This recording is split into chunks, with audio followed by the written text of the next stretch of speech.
Bonsoir à tous, voici les principales informations de ce mercredi 7 juillet 2021.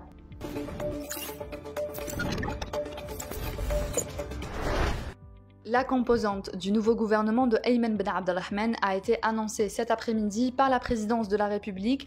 Les ministres Mohamed Al-Qab, Kamel Beljoud, Kamel Rezik, Ammar Belhimel, Ben Bouzid et Ayman Ben Abdelrahman restent à leurs départements respectifs, tandis que Ramtan Lamamra retourne aux affaires étrangères et Abdelrachid Tabi remplace Belkacem Zarmati à la tête du ministère de la Justice.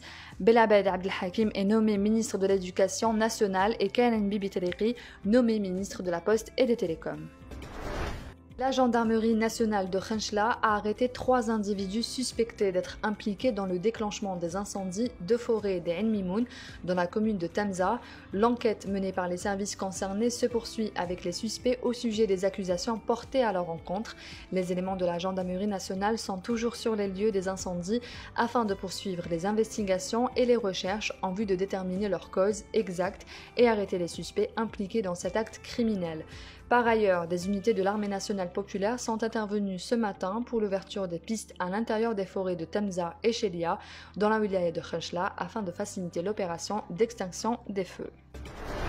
Le ministère de l'Intérieur a révélé que les analyses menées sur des prélèvements d'échantillons d'eau de mer d'une plage de la commune de Tness dans la wilaya de Chlef suite à l'intoxication et au malaise ressenti par des estivants ont prouvé sa concentration en chlore désinfectant due à l'utilisation intensive de cette substance par les services de la commune dans le cadre du traitement des eaux de Oued Boufsoussa qui déversent dans la mer dans le cadre de l'entretien de l'environnement et de la prévention contre les maladies à transmission hydrique.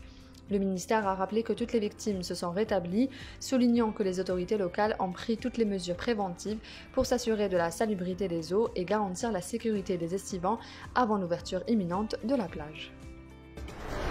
Une vaste campagne de dévasement des barrages est en cours d'exécution au niveau national, visant à extraire une quantité totale de 38 millions de mètres cubes de vase, ont indiqué ce mercredi les services de l'Agence nationale des barrages et transferts, ANBT. Au total, ils sont 9 barrages concernés par cette opération inscrite dans le cadre de la 4e campagne nationale de dévasement prévue sur la période 2019-2024. Selon le rapport de l'agence, le volume perdu par envasement des barrages est estimé en 2020 à 1279 millions de mètres cubes, soit 16,4% de la capacité totale initiale de stockage. Le procès en appel de l'islamologue Saïd Jebel-Khair, condamné pour offense au précepte de l'islam, a été reporté ce mercredi au 20 septembre prochain en raison de l'absence des plaignants. Le juge près le tribunal de Sidi Mohamed avait condamné en avril dernier Jebel-Khair à 3 ans de prison ferme, assortie d'une amende de 50 000 dinars. La plainte avait été déposée pour rappel contre Saïd Jebel-Khair par un enseignant universitaire spécialiste en sécurité électronique à l'université de Sidi Bel Abbès. Au moins 350 supporters pourront assister à la finale de la Coupe de la Confédération de football samedi entre la JS Kabylie et le club marocain du Raja Casablanca à Cotonou, a indiqué ce mercredi la formation kabyle. Il y aura un avion qui va s'envoler samedi, soit le jour du match. Ce nombre de supporters sera peut-être revu à la hausse avec l'affrètement d'un 2e appareil, a indiqué le directeur général de la SSPA, Nessim Ben Abdelrahman. Tous les supporters devront passer un test PCR à l'aéroport de Cotonou.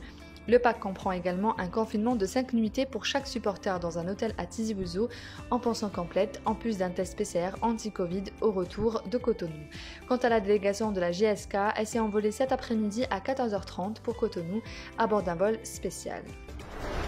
Le théâtre national algérien Mahieddine Bachtalzi a lancé récemment la e-billetterie permettant aux spectateurs d'acheter en ligne leurs tickets pour assister aux différents spectacles programmés dans cet établissement culturel.